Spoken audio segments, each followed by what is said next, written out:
Dimp Digital presents Idle Game Chat.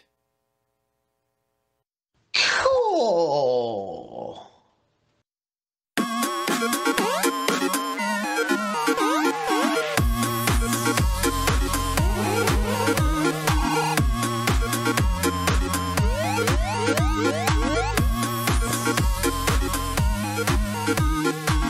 Hello, apps here from Dimp Digital. Welcome to Idle Game Chat. This is Dimp Digital's flagship video game podcast, where we take you through the ups and the downs of the video game world. We are here on your favourite podcast app and YouTube, absolutely free. However, if you want to support us, grassroots, independent endeavour is what we are. Patreon.com/Dimp Digital is the place to go, and you can put your hand in pocket for the community. Logan, back in the hot seat. I absolutely got in a state there, which is why I wasn't planning to do the intro. You know, before we had our break of 2 weeks because of the bank holidays, we'd sort of operated on a sort of dive into a subject straight away, no intro, and then do the intro later. And I got so confused by what had happened with all this OBS stuff and things weren't working that I just completely had to just go back to basics. So it's original programming. Yeah, and if I'd actually, again, it all comes back to plan. If I'd actually planned things properly, like I should do, then it wouldn't have been a problem because even the starting topic would have been just ingrained in my brain. But once again, I've opened up whatever document I use just to reference the subjects, and it's almost blank. So we're staring down the barrel of a return that's going to be rusty and unplanned. Feels like it's ages since we last recorded. I don't know. I mean, to be fair, it's not ages. It's a fair few weeks, but it's surprisingly easy, I think, to get out of the habit, and then sort of you have to kickstart the system again to get it all going. Yeah, there was definitely a thought of just never coming back. Like, it did cross my mind over 2 weeks. I thought, well, what would happen? Nothing really. In reality, nothing will go wrong. Just would anyone notice? Again, probably not. But I thought, you know what? Let's just get back on the bandwagon and see how it goes. And then we've got another bank holiday coming up. Yes. So it'll be what? So it'll be the 29th, that bank holiday. So that Monday there won't be an episode. So for the patrons, the 27th is when that would normally drop. So we've got a couple of weeks in and then another bit of feet up. Yeah. So Ideal, some are saying. We should have one a month. What a monthly podcast. Yeah. Probably still go on too long. It would. It absolutely 10 would. hours. Cool. Make your way through that. I was thinking the other day, the longest I've played a game like without stopping. Like, obviously I've stopped to like go to the toilet and stuff, but like that's part of it. But like stayed on it and just gone back to it like almost immediately after quickly eating or drinking. And I think I've done 12 hours before, like easily. Like, I think what we did on Outriders, because that got silly, didn't it? That was a long one. That's probably the longest one in recent memory. It's tricky though, because you think sometimes I would have played various different games throughout a day. Yeah. And, you know, if I have a 10-minute break, does that constitute a break? I mean, an unbroken... I mean, I could have gone from like 8 in the morning at some points to like... especially back in those Destiny days when we were doing raids. Yeah. I reckon I could have done on and off gaming all day until 2 or 3 in the morning. Silly, isn't it? Yeah, I mean, it can blow, like it'll just end up affecting your enjoyment of the game eventually, which is how it went with Outriders, unfortunately. There's only so much of the best game of all time that you can play before you think, I'm sick of this. Yeah.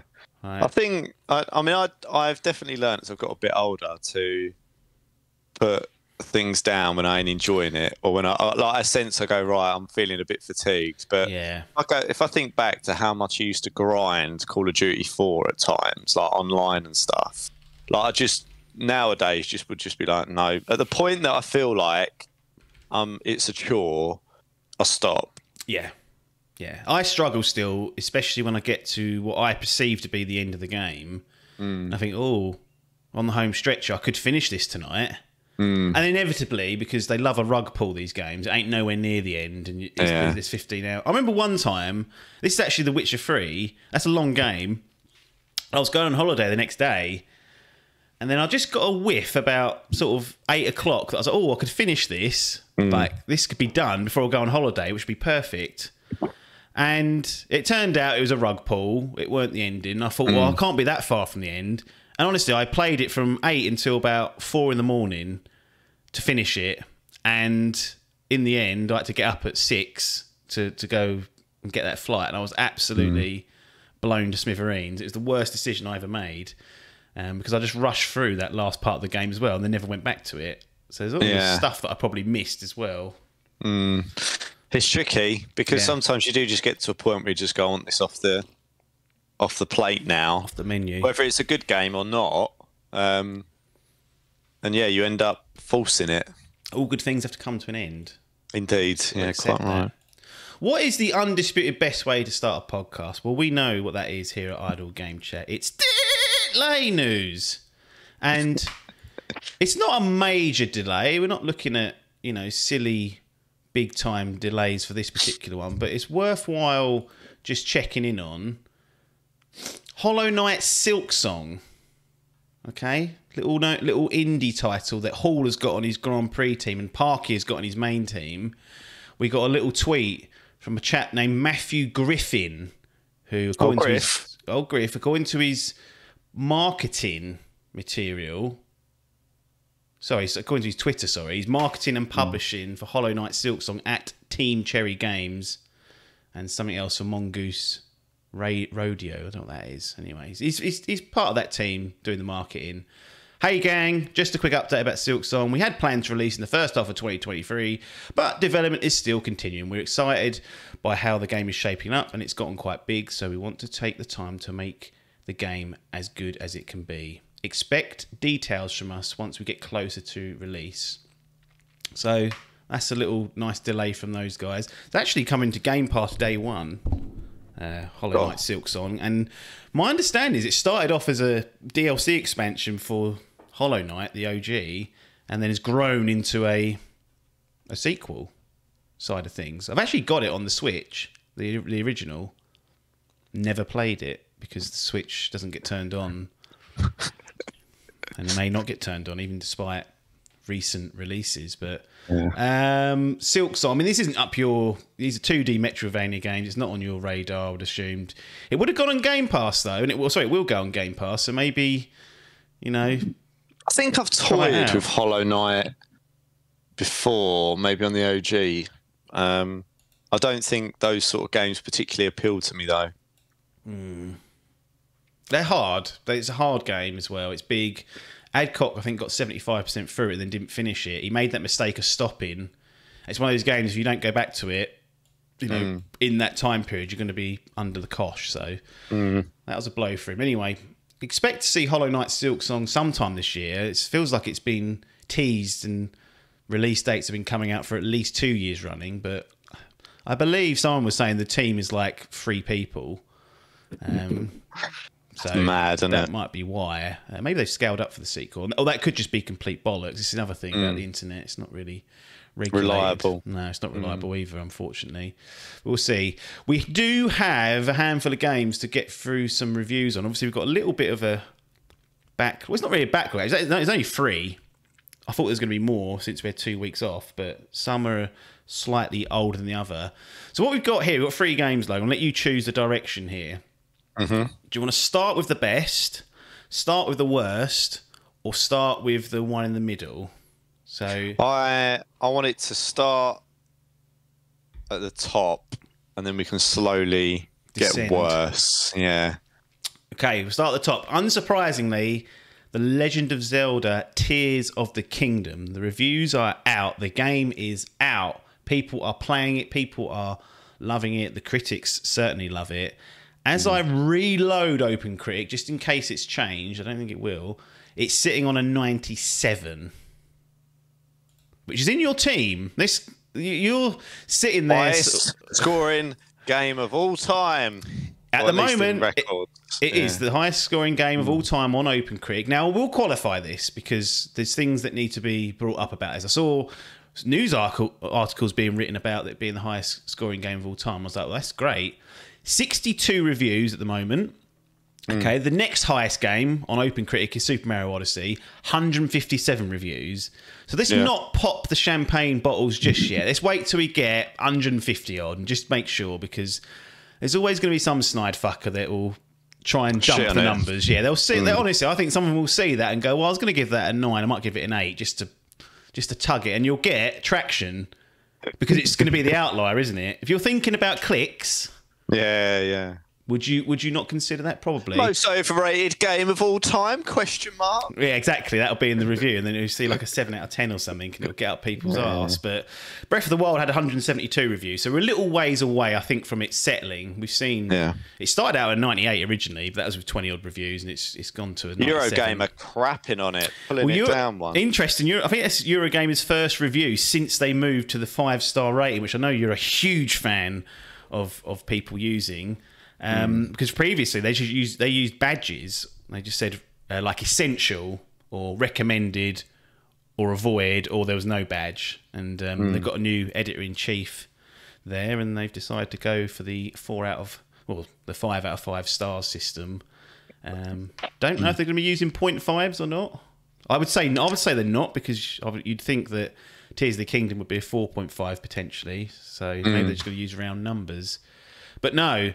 We're staring down the barrel of a 97. It's going to be in and around that number. That's a huge win for you in that fantasy gaming league, isn't it? And it gets Adkins off to the best possible start. Finally, May the fucking 12th, Adkins gets a game on the list. He's spent almost half the year with feet up, and it's a 97 for him. How do you feel about that? That was your number 1 pick. So, I mean, there's a reason why you picked it there. And Did I pick the game? I'm sure I did. Or did I not? I believe, because you wouldn't have picked Biff as your first person. I'm pretty sure I picked game, not person. So it ended up that Parky got to pick the first team member, which he chose Adkins. Yeah.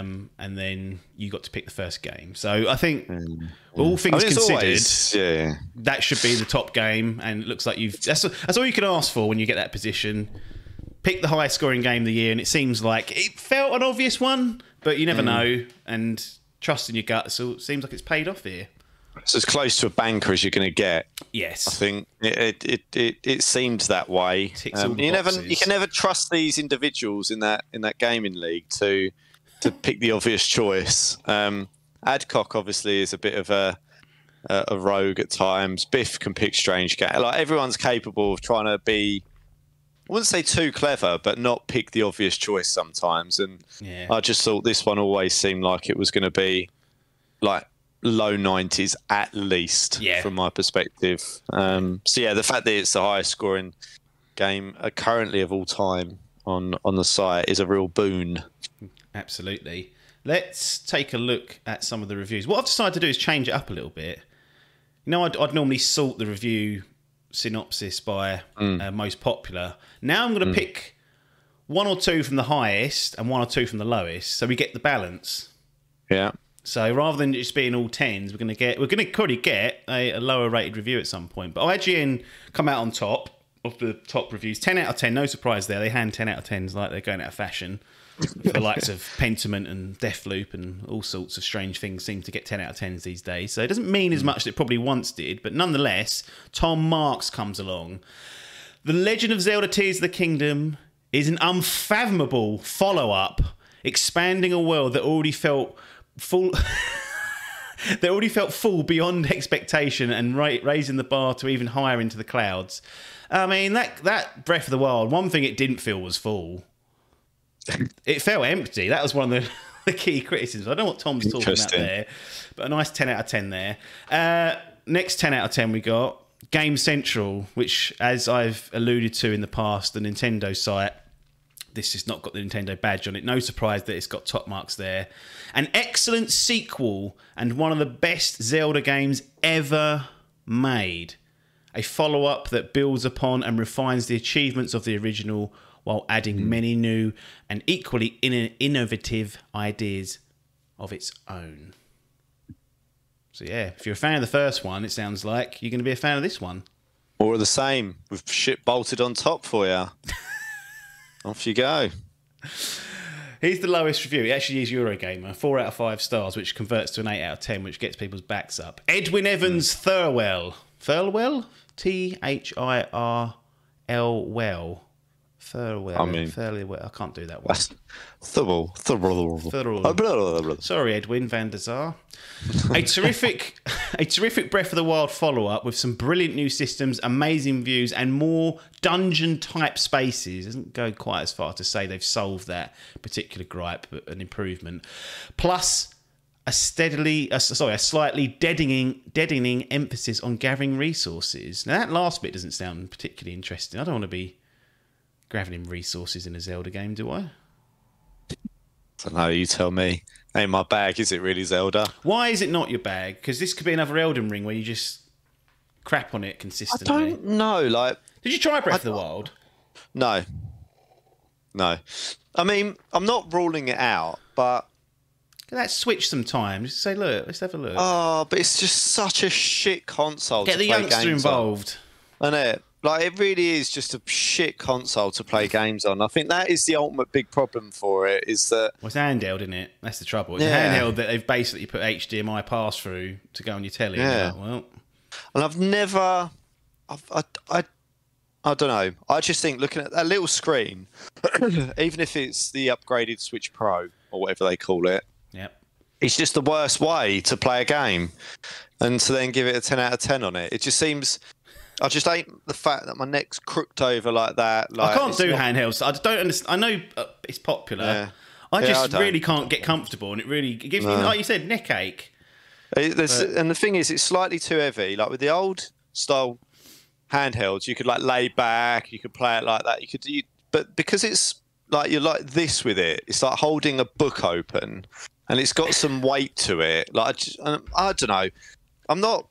I'm not ruling it out, but if I play it in docked mode. Yeah. And again, it just doesn't.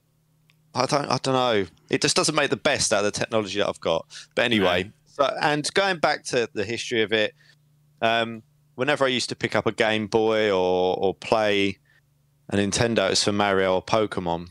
It was like Zelda for me was never the go-to game. I just didn't appeal. So I just never got into it really. No, it's interesting because it's clearly resonating with a lot of people, and Breath of the Wild. I absolutely accept I'm in the minority, by the way. Like I'm not sitting here thinking everyone's mad. It's just my own. I remember the game of just going through grass and being hidden in grass, and I was like, I don't know what I'm doing here. But I was very young at the time as well, so that has to be said. You can do that now in the open world if you want, hide in the grass, and you can eat a mushroom to make your stealth more improved. You know. No. It's just I don't know. Vehicles in this, I've seen all sorts. No, maybe I don't know. Maybe at some point, if there was nothing else going on, I'd give Breath of the Wild a go. I've toyed with it. I will say I've toyed with the idea of at least dabbling to go. Is this my bag or not? But at the moment it's worth trying to get after that Adkins and borrowing it off him when he's done with it eventually. I would say, just because you never know, you might play 10 hours of it and go, I'm fucking bored, which is fine, but it might just capture you and you might be like, cool. But it's possible. I don't rule anything out, but I have toyed with the idea of going to play Breath of the Wild, and just going, is this for me or not? And then make a decision. But I haven't really got to that point yet. No. So could be the new God of War. Could be. For me. Could be. My plan for this is to sit tight on it. I've gone back to Persona 5 Royal. Dangerous. Yeah, I've done well, though, this last week or so. Like, managed to get back in the flow of that. I was playing it once a week just to keep my brain concentrated, and I got for some reason Resident Evil 4 really just slowed my gaming progress down. Like I love the game, and there'll be at some point we'll be sharing some impressions. Hopefully, me and that Pac-Man fuck. But for some reason, I just played it really slowly, and then I didn't want to play it any time outside of like night because I wanted to have the atmosphere and all that shit. I tried to play it in the day one time on the weekend, and the glare. This room doesn't block out the light terribly, but like it's still enough to in certain areas, I was like, well, that's annoying me. So anyway, I'm going off on a tangent that's nothing to do with this. The plan for Tears of the Kingdom is to sit and wait until I've at least done Persona 5 Royal. Yeah. Then see what the next one for me that I'm personally been targeting is Final Fantasy 16.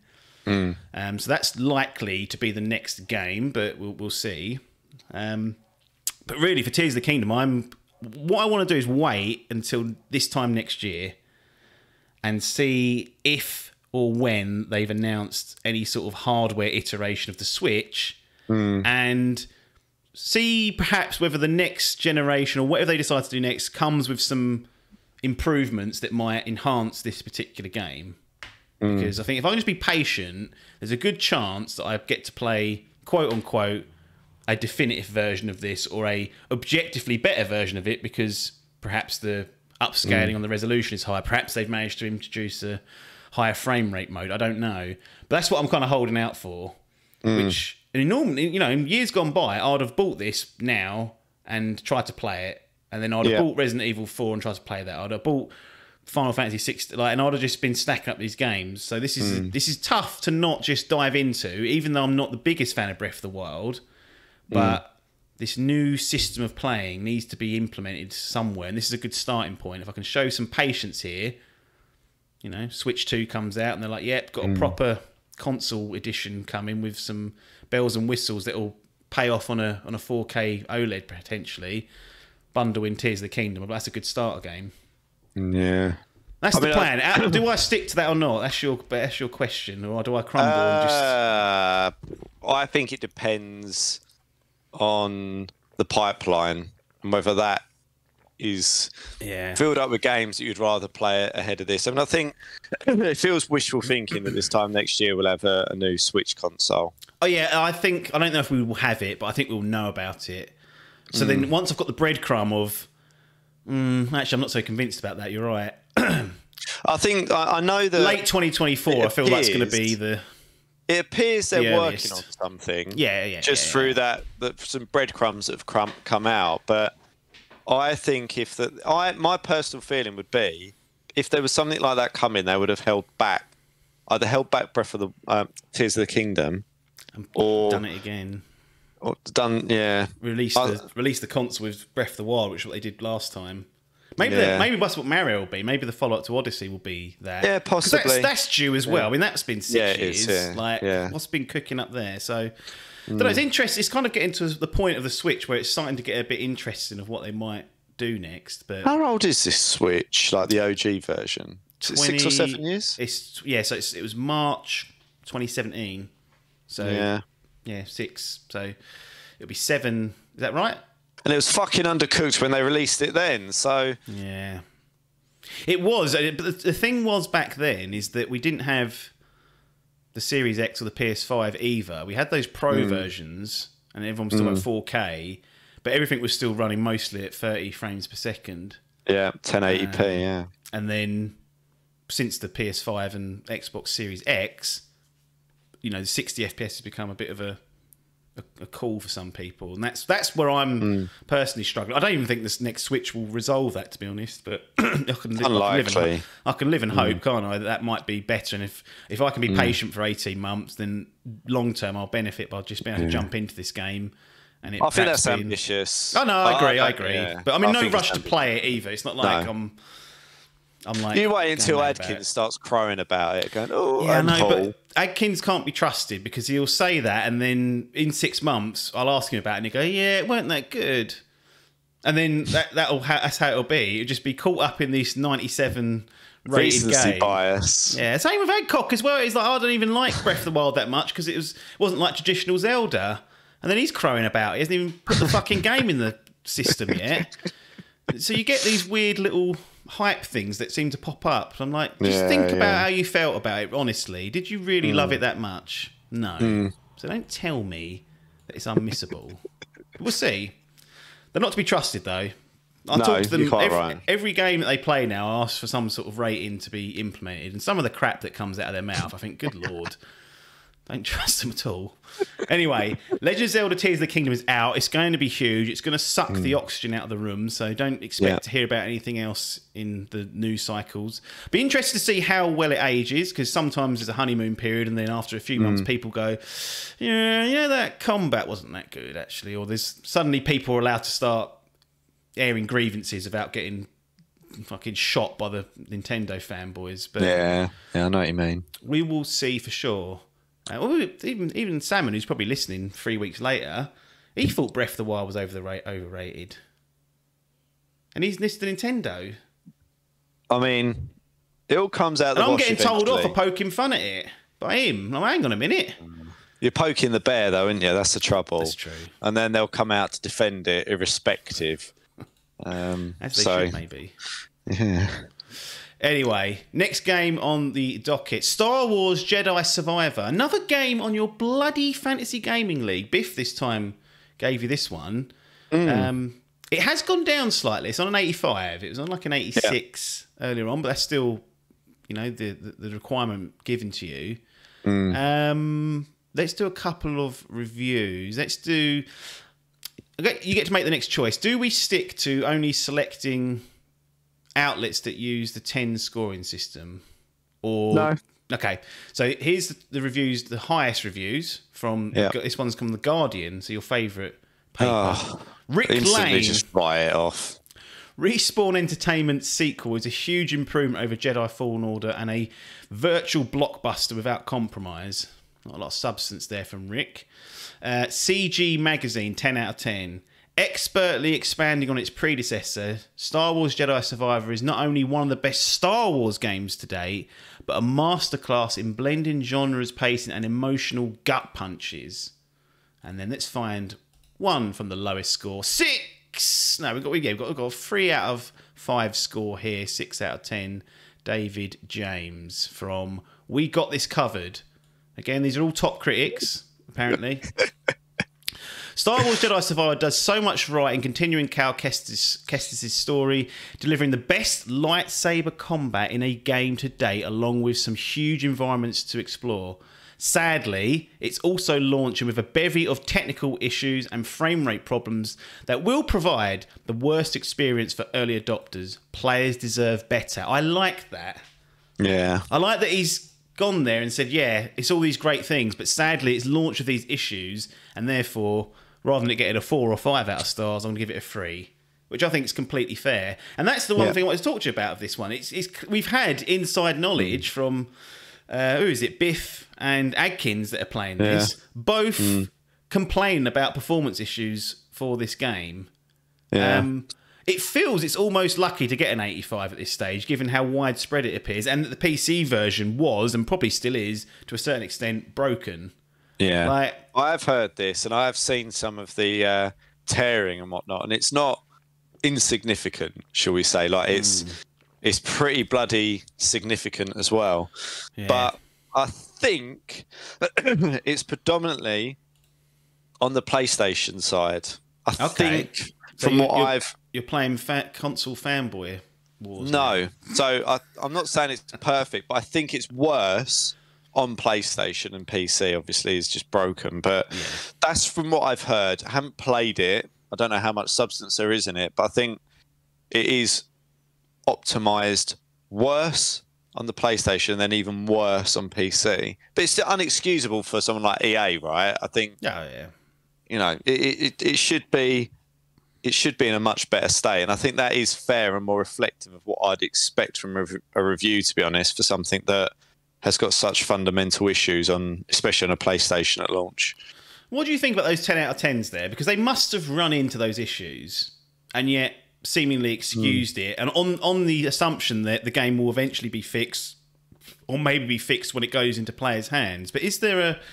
You have to judge what's in front of you. Yes, that's I the agree. problem. You can't judge on what it could, would, might be. You have to judge on what they have released to be reviewed by you, and tell people honestly about, this is the experience I had when I played it. There's no point in ignoring things, because then I pick it up now and go, hang on a minute, what's going on here then? Yeah.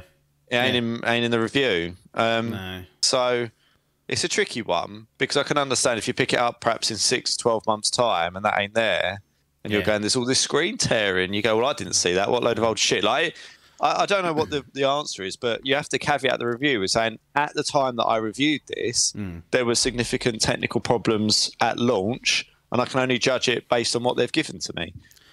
What if in good faith they just didn't notice the issues, or they're not as sensitive to the issues as perhaps... Should be bloody reviewing it then. Well, yeah. If you're not paying attention, then what are you doing? That's what your job is. That's what you're there to do. I always encourage people just to either find the Digital Foundry video if it's out, or read the article. Just check, just temperature check, because there's them and others that do it, but they're the ones I use. They will highlight this stuff without prejudice. It's like, it doesn't matter what the game is. If it's toot and struggling, you'll hear about it. Yeah. And I think that's really useful intel for people that are taking the plunge day one, 70 UK pounds. And then you got Biff and Adkins. Really, I can hear from what they've been saying to us. They love the game, but they're really disappointed in the technical issues. It's just getting in the way of what would be really good Game of the Year contender. Yeah. And we shouldn't be in that situation. No, I mean, and arguably, if you're aware, similarly to how I would be, it's kind of like, at some point, perhaps I was thinking about picking it up. I wouldn't have picked it up day one. I'll go, well, I'll wait until they've done something about that. Yeah. So it does sour the experience. It's a shame. And again, how's that getting past QA? Easy. Well, apparently so. Get that AI to do it. Maybe the AI is doing it, and that's what's caused the problem. It's not again, I don't see what the issue is. No, don't understand, do they? What's the screen tearing? No crashes here. So I will be I will definitely be playing this at some point. I don't know if it's this year again. I'm not going to make predictions on where I end up falling, but I really do want to play this. Having seen the technical issues, I feel vindicated in not taking the plunge day one and just sticking to my guns. And for those that have taken the plunge, I hope that they can fix it sooner rather than later, so you can enjoy it without those issues. But just another notch in the let's wait and see, because in a few months the game will be in a better state for me to play objectively, and it'll probably be cheaper as well. So the wait and see approach is largely the one that pays dividends these days. I don't see, you don't jump on a hype train and you miss out a little bit. You miss out on a little bit of it, but as you say, you end up objectively playing a better game if you wait. In most scenarios. I told you, I don't know if I said it actually. There's a Reddit thread or Reddit board or whatever they call it, called Patient Gamers, and it's literally just people that play games that are like years old and are like, oh, I've just played this for the first time in 2023. It's like from 2017, but everyone's saying it's broken. It's like, well, it's not anymore. Oh, everyone said No Man's Sky is a load of shit, I'm loving it. And it's like, well, that game's fundamentally different because you've been patient. So I would encourage people where possible to do that, but I know it's difficult. Even with Resident Evil 4, that wasn't technically perfect. No. That was, Xbox, for example, had control issues. The dead zone was too big. I mean, what a weird issue to have. PlayStation had image quality problems. So I was playing through that, and I was like, fucking Leon's fuzzy hair. And I was like, well, this isn't optimal, but that'll teach me for taking the plunge day one. What about you with this one, then? Star Wars Jedi Survivor. Did you play... No, what are you doing? This is like surely peak Logan... Star Wars, like third person. What's going on? Yeah, I don't know why that. It's on here. It's on bloody Game Pass. The first one. 60 FPS mode added. It was funny that you should say that, because I was literally obviously just going through the Mandalorian at the minute as well for the first time. No. And I was like, ship. It was sink. I was like, oh, I can't believe I'm not playing these Star Wars games. So what I will say is watch this space. Oh. Good. Yeah. I mean, the original's good enough to play, I think. Basically, what I'll do is, I think I'll go back, play the original, see how I get on with it. Yes. Be tempted to wait, potentially, for this to come onto the old EA Play Game Pass thing. But I could, if I enjoy it enough, be tempted to at some point in future, dip my toe. But yeah, watch this space. Absolutely. Well... that was the mid review. That was for Star Wars Jedi Survivor, sitting on an 85. We now have to address Redfall. Oh dear, yeah. I'm glad I waited for this. Sitting on a 59. That is mad. isn't it? I mean, Considering you and I were talking about this, a month, oh, it might 6 replace weeks the ago. Division. No, Yeah. no. I mean, it's literally just a no chance at this stage. And by the sounds of it, they ain't gonna be working on the fundamentals. So dead in the water is what I would call it. Absolutely. Let's get some review perspective. I'm going to pick Robert Zack from Dual Shockers, which is interesting because it's a. I don't know if it's PlayStation affiliated, as in I don't think they're affiliated with PlayStation directly, but Dual Shockers, the name suggests to me they would lean coverage towards a PlayStation ecosystem. Whether that's true or not, I don't know. Someone can correct me. But Robert Zack from Dual Shockers here with the review. This is on the positive side. This is one of the more positive ones. Redfall is an open world shooter where you can creep through a spooky mansion alone at night, then link up with some friends to take on a giga vampire in another dimension. It's weird, and it's the right kind of weird. 8.5 out of 10. So we've got an average of 59 there, and you think that's going to be the outlier, and it absolutely is, because when we go into the lower end, God almighty, I mean, look at 2 out of 10s, 3 out of 10s. Let's find something that will resemble... 2 out of 10? Yeah, I mean, it's really... It struggled badly, unfortunately. IGN, Luke Riley, 4 out of 10 he's given it. And IGN don't give 4 out of 10s generally. Yeah. Redfall is a bafflingly bad time across the board, played with bland missions, boneheaded enemies, and repeated technical problems. Redfall simply wasn't ready for the daylight in this state. And then PC gamer Tyler Culp. Redfall's empty open world, flimsy shooting and soiled systems make for a flat, dull experience. 44 out of 100. So, this has obviously been a lot of things spoken. I went on the Pixel Pints podcast to talk about Redfall and Xbox and to basically take a big old shit over him because it's just not... It's not of any close... It's not close to any sort of standard that a first-party studio should be dumping out onto their platform, particularly when, you know, the criticism levied at Xbox has been, yes, you can get these mid to lower end budget games, which like the Hi-Fi Rushes that are 30 UK pounds, the Pentiments that are 15 UK pounds in the store. But when you're asking for 70 UK pounds, you haven't produced the goods. In fact, you produced none of those in 2022. And this was one of the games that was delayed out of that. When you finally do deliver a 70 UK pound market seller, it comes out to a 59.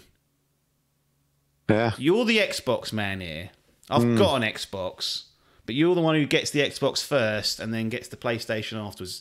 I'm beginning to wonder why you do that. So am I. Off you go. Yeah. It's strange, isn't it? I mean, I think we've both listened to what Phil said. And, to be fair to Phil, he's coming out, hands up, going, look, I'm the captain of this ship. I ain't pointing fingers, but he should have done a Mourinho and just taken him to task. And well, he kind of it's weird because he's basically said I take full responsibility, but they've fucked this up. Yeah. In a nice way. It is in a nice way, and in an absolutely paraphrased nutshell. That's what he said, and it's just a bizarre.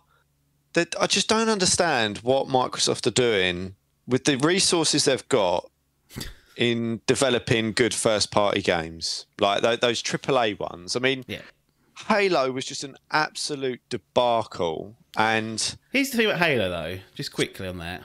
Yeah. I agree, because it's positioned as a live service game. It's going to be Halo's big push into free-to-play, basically. And they completely dropped the ball with the live service element. Gone. Yeah. But I will say, at least the game worked fundamentally. Like, from a QA perspective, it was sound. I mean, they didn't solid. Have hardly any content on day one. No. But what they did have worked. Agreed. It worked, and the core gameplay was, I thought, pretty good. Like with the grappling hook and all those sort of features. Yeah. Like it was, as a base game, as a minimum requirement, it worked. This seems like Redfall seems like it's technically just completely unstable and not up to snuff, and then creatively pretty dull as well. So it's the double punch of just being bad from top to bottom. Yeah. Phil spoke about the fact that he doesn't want developers to stick to their own lanes, and he wants people to have the creative freedom to do things. But surely there has to be an element of track record. And when you see something, you don't just, you have to be invested in that. I mean, I think we both agree that when we saw Redfall, we thought there's something here. There's an idea, there's a spark of something that could be good. But I think deep down, we both had reservations about the overall execution of the game and the fact that I don't think it's going to be enjoyable to play through alone. And I wonder if that plays a part, whether these reviewers played it as a single player experience. And I just think I'm not defending it, but I suspect letting off the hook. Well, I suspect it's better to play as a party game, like in a group. One of the things missing from it is it doesn't have any matchmaking. Yeah. So you can only play it with someone you know on your friends list. So I would imagine a lot of the reviews did play it solo because I'm sure a few of them linked up together, but with no public matchmaking there, you can't even have the option just to try it. You have to organise it with someone you know and go for it. But and I think that again, that's not excusing them, because if they would have play tested it and everything, and they would have known that it would have probably been better if that was there. But I just find it bizarre how, with the resources they've got, that they can't get something better out. Like, I don't understand what has happened to anything Microsoft develops or publishes. Just seems to be of a when you look back to the original games that Microsoft used to produce, the Halos, the Gears of Wars, and things. What they're basically relying on now is Forzas, like. At that level, and again, I'll qualify this again because people will say, "Oh, Pentiment, Hi-Fi." We're talking about the top level, and the reason why the top level is so important is because you're asking for the most money if you're selling it at retail. So the investment from the player is at its financial highest. Also, for those who look at Game Pass as a vehicle to save money, it's your biggest win, isn't it? You've saved £70 UK by not buying it, by having it on a subscription service. Pentiment, but this is why you play quid. Games as well, right? I mean, it's nice to play the sort of nice surprises, as I'd call them. The little money for a big bang, and you have a good time. That's fine. But I bought a PS5, and the only game I've played on it from this gen is God of War Ragnarok. And I'm okay with that. If I played nothing else on it for 2 years, I'm okay with that, because I feel like I've experienced that game. And I think it's a similar thing for Xbox, is that it's fair enough giving me all these Game Pass niceties, but I still want my big hitters. I still want those, big IPs to hit home for me. I thought Halo could have been such a good game, but they just cocked up that whole live service thing so much. And then you're looking at what else are they going to produce, and you start to wonder for the other games. Like, you just think, you lose trust that they're capable of putting anything good out. And Phil's been quite clear. They said they're not competing with PlayStation, which is a nonsense, because they are, whether they want to admit it or not. I agree that they're the fact that they're opening Game Pass up, and whether you're on PC, whether you're on Xbox, it's seamless. I agree with that, and it is. I play with PC players quite regularly on my Xbox. It's seamless, right? And I like that element to it. But you're still, surely, if you're looking at it internally, you still want to be seen, even just from your peers in the industry, as kind of like producing great games. And everyone's lauding over Jim and going, oh, the God of Wars, the Horizons, like all these sorts of things. You get critical acclaim and peer acclaim for publishing those sort of games. And Microsoft are left there, and Phil looks like a dickhead. When they're the ones, I mean, it's like Leicester City winning the title, isn't it? Like, it's embarrassing for Man City and Arsenal and all these teams with these huge resources that can't produce a better team. Well, they can't produce a better team than the little guy. And I'm not saying Sony are the little guy, but in terms of resources, they are. So I think I don't know. I don't know whether is the problem Phil. Like, is it? I don't know. I'm not saying him as an individual, but if you've got someone perhaps more ruthless, I don't know. Is there a lack of ruthlessness in how they're going about asking their studios to develop these games when they're publishing them? I don't know, but I think you feel like something's got to change to start producing a better quality of AAA title there, because it ain't working, and it ain't worked for years. No, I remember you talking about Crackdown all those years ago, and that seemed like the start of some of the everything almost that they've. I mean, I can't really. I'm going through my head now, and I'm trying to remember the last sort of AAA like quality game that. It'd probably be Gears 5 if I was hastening to guess. Yeah, but is it even that good? Like, this is what I mean. When but you it's start... well, okay, yeah, it's probably not. But let's have a look. Let's just do the requisite. Minecraft Legends. That's not AAA. Age of Empires, no. GoldenEye, no. Pentiment, no. Grounded, no. As Dusk Falls, no. So yeah, to be fair, it's Forza Horizon 5, isn't it? November 2020. Not including Forza. Right, no Forza games. No Forza. And I know it's an unfair thing to do, but it's like moving the judging goalposts on Phil. You can't have a racing game as your pinnacle. No. Yeah, I'm sorry, but I'm not having it. He's not having it. Psychonauts 2, no, that was a budget game. Flight Simulator was a port from the PC, kind of, but again, that's not similar to the. If you're going to scrub Forza Horizon off, then you have to scrub Flight Sim off. State of Decay 2, this is when they started trying to pretend that all the new games on the Xbox Series X were new. They're not, right? Let's go back. Age of Empires, Tell Me Why, Battletoads, Flight Sim on PC, Minecraft Dungeons. I mean, listen, look at all these games. Yeah. Go back. Ori and the Will of the Wisps, no. Not we're talking Wasteland, no. Does the Master Chief Collection count? I mean, I'd allow it because it's a remaster, but that's probably, yeah, I think so, yeah. December 2019 that was, and then before that it's Gears 5, which was September 2019, and I think that's the one I'd go back to and say, yeah, that's as close as it's been, because after that it's Crackdown 3, and then we're getting into the likes of Forza Horizon 4. I mean, really, it's diabolical. Yeah, it's not good. It is. It's like, if you put that to Phil and you went, so what are we doing? But you'll just say you're dismissing all those great games we put out in between. I am, you're right. I absolutely am.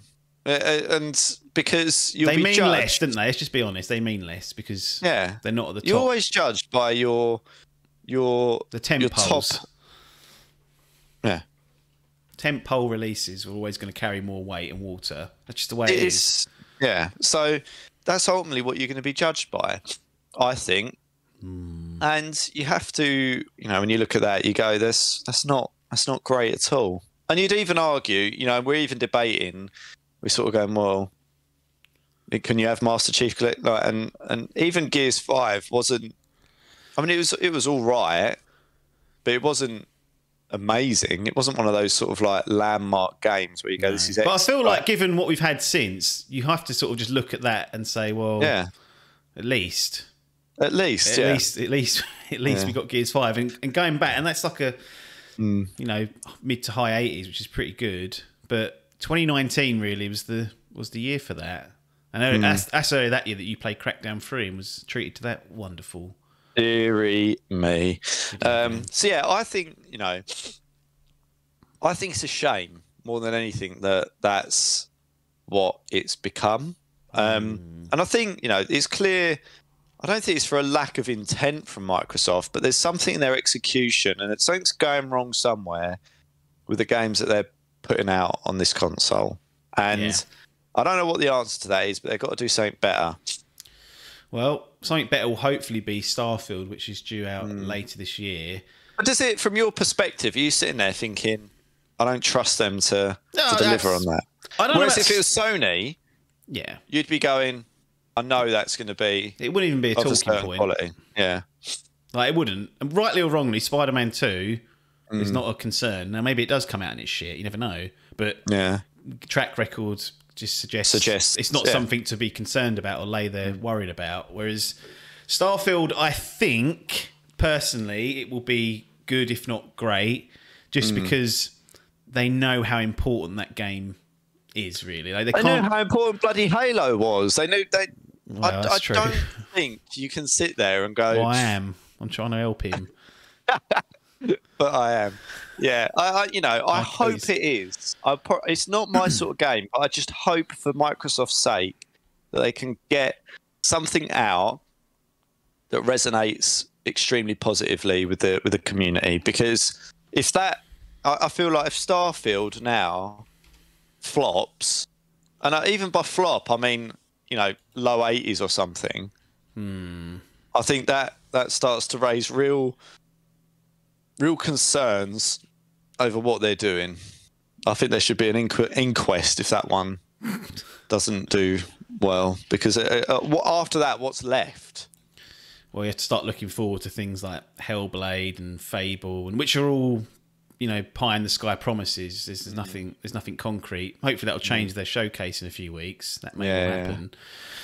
But yeah, it's not a good place for them to be in. What do you make of this, just quickly, about how the reporting is basically that the Bethesda purchase comes with all those studios, and it's a publishing arm in itself, Bethesda Softworks. That's what ZeniMax basically owned, and that's responsible for things like, Ghostwire Tokyo, Deathloop, Hi-Fi Rush, and Redfall falls into that bracket because it's still under the Bethesda banner.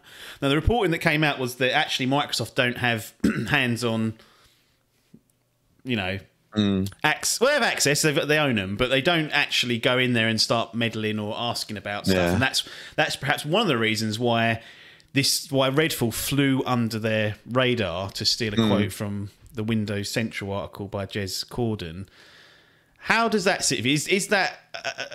Is that a valid kind of excuse that, well, we're still letting them operate independently, so, kind of Bethesda's fault, we're not going to take much responsibility for that? Or do you say, well, no, Phil, you're the man at the very, very top who owns that entity, and therefore it's a reflection on Microsoft and also the Xbox brand? Because my argument is that regardless of how it's set up internally, which we're never going to know the true facts of, everyone saw this as an Xbox game.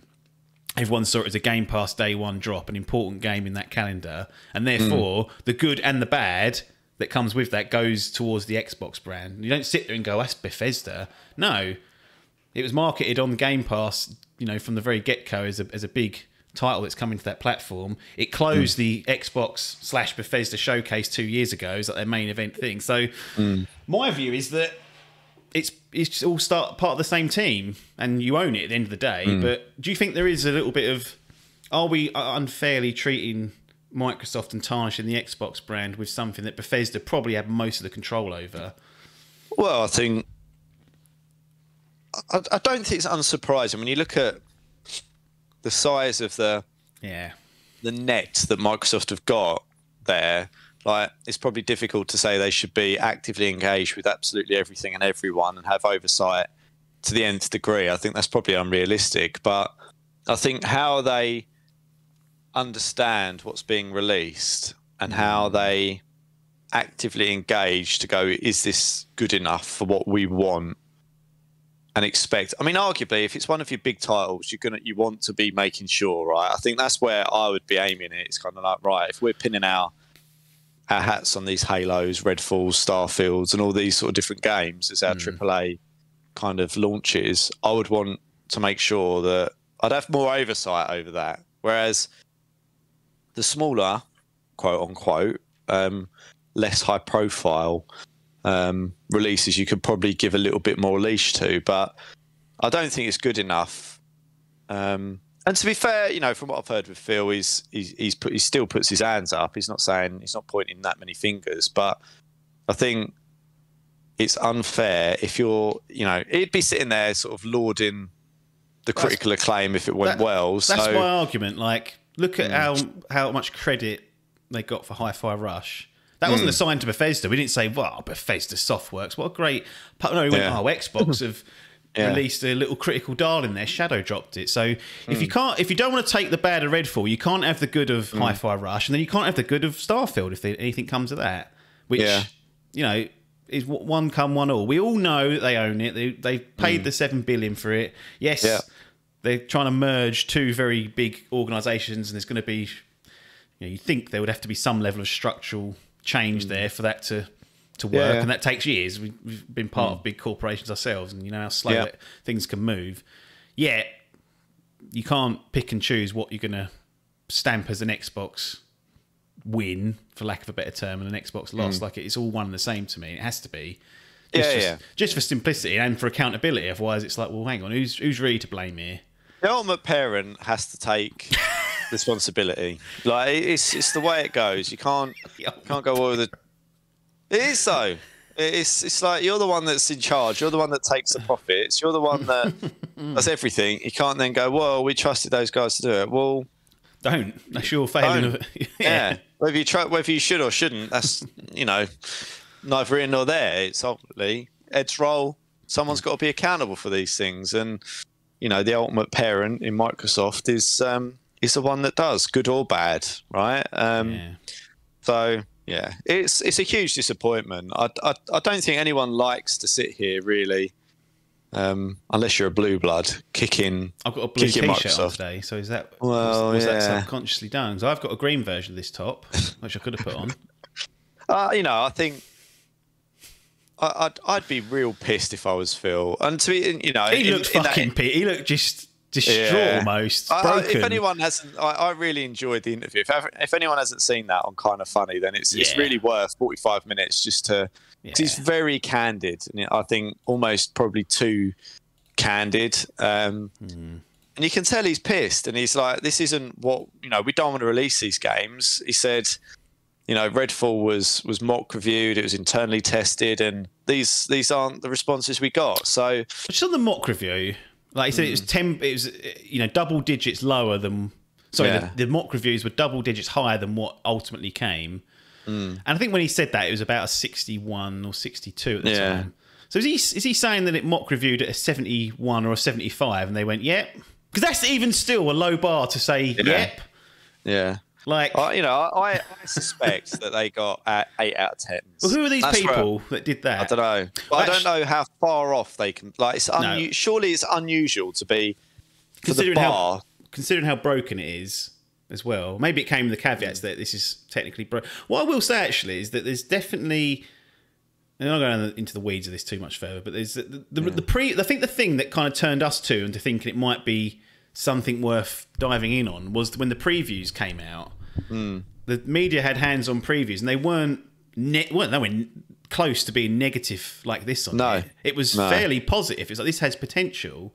And in reading and listening to some of the guys that went to that event and then ultimately played the game and crapped on it, they're and I don't believe them. I've no reason to think they're hiding anything. They said that is not what we were fed at that preview event. The game was not running like that. It was put on PC, so it was running at 60 FPS, but whatever. Yes, this is what Phil said, wasn't it? Yes. It was like, basically come out and went, we've got to be better at making sure that we're managing expectations. So if the game is going to release on our console at 30 FPS, we shouldn't be showing you demos and giving people access to a 60 FPS on PC, which seems obvious, right? Why? This is another thing. Why do they have to learn these mistakes as they go?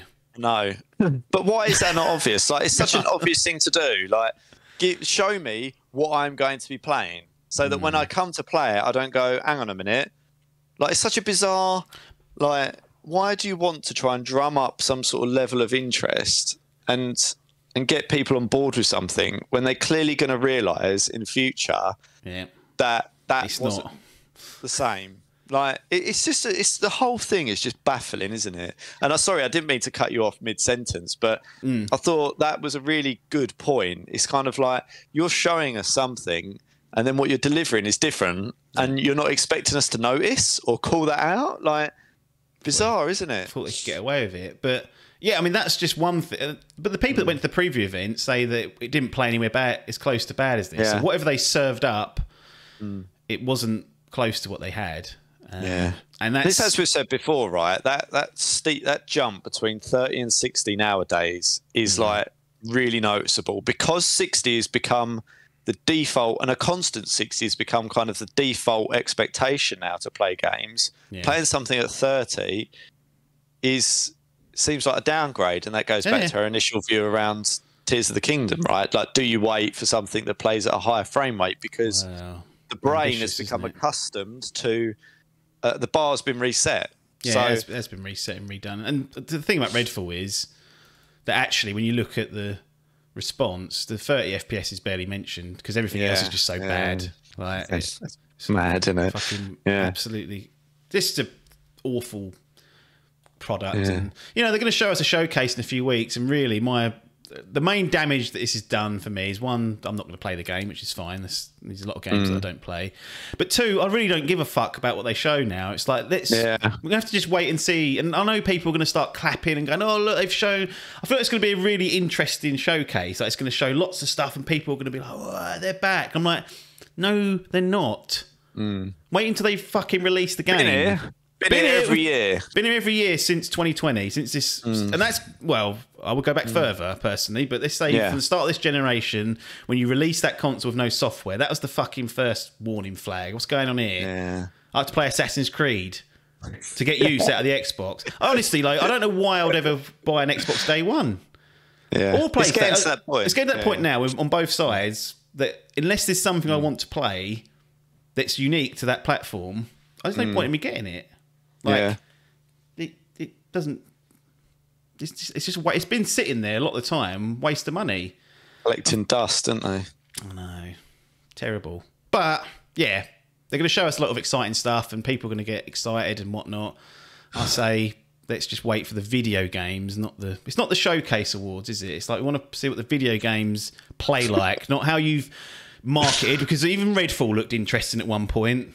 You know, there was a few weeks where that looked like a good title, and look how that's fucking turned out. So pump the fucking brakes when they do their showcase. They haven't earned the trust for me.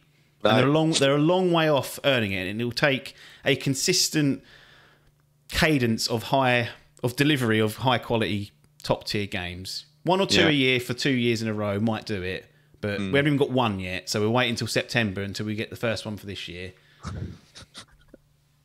Every quarter he still mentioned though. He did. So I was like, well, he can't say that and without knowing that's definitely likely to happen, can he? Because if we sit here next year and he's released one game, well, he'll be sitting here when he'll be going, well, you've had Pentiment, you've had High Throw, like what he classes as a game a quarter. I mean, we obviously wouldn't be of that mind, but I think there should be one sort of triple A like banger every year.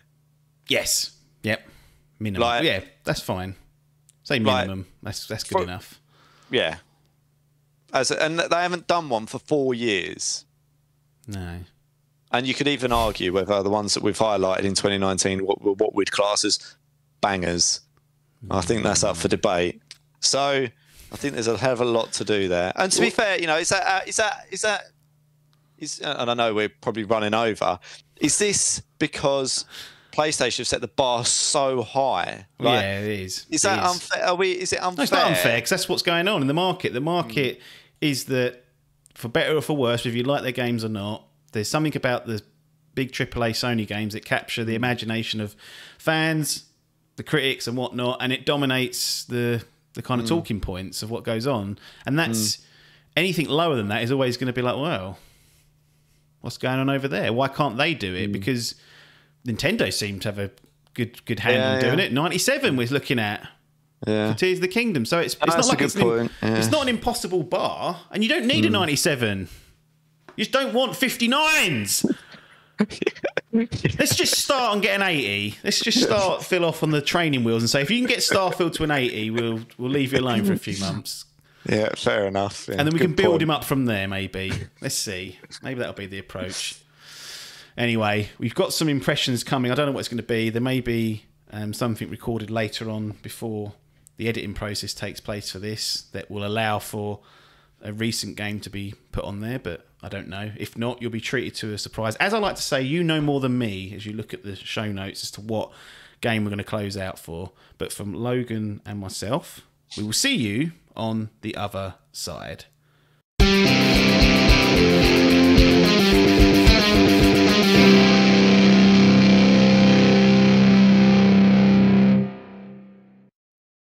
Here we are then, back with some game impressions to close out this edition of Idle Game Chat. Joined by Pac-Man himself, Tom Adcock. The original Tom A. I think you appeared before Adkins. If we go back and trace back the lineage, you were lurking perhaps a month or so before, so you get to keep the Tom A accolade.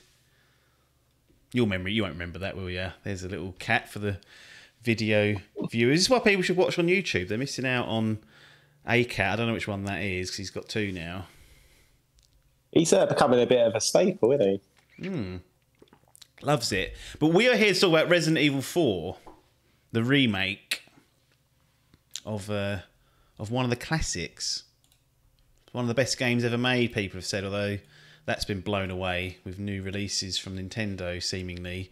Every 6 years they come along and say, nope, no longer is that the greatest game ever. But Resident Evil 4 is what we're going to talk about. As usual, though, it feels prudent to talk about a bit of cards on the table for both of us. We've both played this, so we'll both sort of be giving our views on it. But you've been known as the Resident Evil man in the group, sort of back in the day, playing the old dross with the tank controls and whatnot, seeing it sort of eventually fade out. And then Resident Evil 4 was actually the sort of catalyst that changed the series forever, for better, or some will say for worse. But many will maintain that Resident Evil 4 itself, back in the old days, 2002, 2003, I can't remember now, I'll look it up in a second, was one of the big ones. But for you, survival horror purists sometimes, Resident Evil 4, we're not even talking about the remake here, it's just generally about the older one, much more action focused. Whilst I wouldn't call it a fully fledged action game, if you compare it to the first one, it almost is because it's so different. So winding your little mind back, you've just come off the back of Resident Evil 3, there's been the Code Veronica's, I assume, and all the other weird stuff that happens. Nintendo, of all people, lock in this sort of the Capcom 3, and Resident Evil 4 is part of that. You're well ingrained with Nintendo, always have been. What's the vibe like back in the day, the early aughts, when Resident Evil 4 drops exclusively on the GameCube? Was you there day and date lurking, or did you end up waiting for it to appear on other platforms and then taking the dive? Or was this a sort of a must play and a must get? No, so I was GameCube. That was my console of choice. I was very happy. Do you know what? My memory is hazy, but 2005. Sorry, there we go. They sold it, I think, at the time that it was an exclusive. I don't. Maybe they signed it later. I don't. That's my memory. Is that it was exclusive, and then due to poor sales, I'm guessing, or whatever, because no one really had a GameCube, they then later ported it over to the PS2 and Xbox, I guess, at the time. I don't know. Yeah, so it was at least marketed as like a, one of these 5 Capcom games that are on there. And there's even a quote floating around somewhere, one of the producers saying like, oh, you'll have to cut my head off with a chainsaw before you see it appear on other platforms, and then absolutely just arrive. So you must have been at the time, though, back in 2005, thinking, well, this is great. I've picked a real... you're not trying to pick the winner necessarily, but you're picking a console platform that has something like Resident Evil 4 on it. Then it comes out and it's rave reviews. How did you find it personally? Yeah, that's it. Big change. So I enjoyed it, but I am old school, and it was a bit jarring, the change in like pacing and action focus. Not so I didn't like it, but I remember I had a big break around the Salazar Castle sort of segment. I put it down and didn't pick it up again for a fair few months. Wow. Like, genuinely had a big break because I was a bit like, what is this? This is not, where are the zombies? Why is there like more than 2 on screen at any one time? I like a residence with evil in it. I don't, why am I out in the daylight? Why am I at a lake? So I did definitely have my problems with it. And then post game, obviously I did go back, played it and I enjoyed it, but it wouldn't have sort of made the top 3 of my Resident Evil journey up until this point, I would say. Interesting. And what would you say the top 3 would have been at that time? 1 and 2 for sure. And probably 1 remake, the GameCube remake. I'm assuming that came before 4. But that was genuinely brilliant at the time, like leaps and bounds above like the original trilogy plus Veronica, I guess, are the core ones at that point. So 1 and 2, and then probably would it be Nemesis? A lot of people don't like 3 and Nemesis. Even in the modern remakes, they sort of not as happy with that.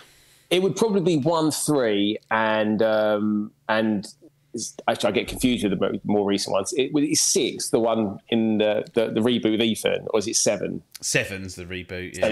Yeah. So so one remake, 2 OG or remake if we're talking as of anything up till 4 remake last month or whatever, and then the Baker family, get them in, because that was a really nice, again, turn of pace, and enjoyed that a lot. Like I said, I like the more traditional one. I like when it's a bit slower. I like when there's a sort of the place where you spend most of your time is the character as well. That's what I'm into.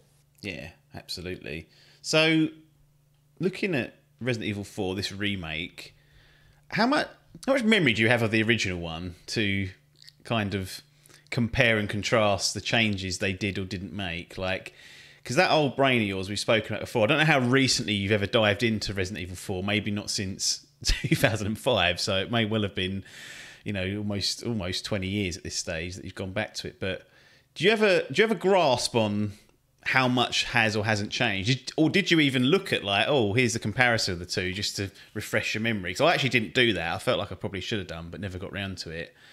Oh, I did actually, because I've got some very vivid memories of certain bits. Obviously, the opening, in the village, the lake. I've really enjoyed the lake the first time with the monster there. I wasn't expecting that, and it's set up quite differently. I actually got caught out. I assume it's in the remake, but I don't know, where if you kind of start shooting into the lake, you will get annihilated there. Oh, right. It's like a little in way the you can original. trigger. Yeah, and I wasn't expecting that in the original. A couple of the boss battles, the end, so I had these really vivid memories of certain bits, the set pieces, the bit when you're in the cabin, you're getting assaulted, so that proper, in the original Walking Dead style, Horde part, but then other than that, like nuts and bolts of it, no, I didn't really remember it too much. Like when I watched a comparison video and they were showing entire sections that have been reworked or removed, I was like, I've got literally no memory of this. Yeah, excellent. Well, I played the original for about, I think I got maybe a quarter of the way through the castle. That's all, whatever that ended up being, maybe halfway, and then I stopped because it just felt too old. For better or for worse, but that's what happened back then.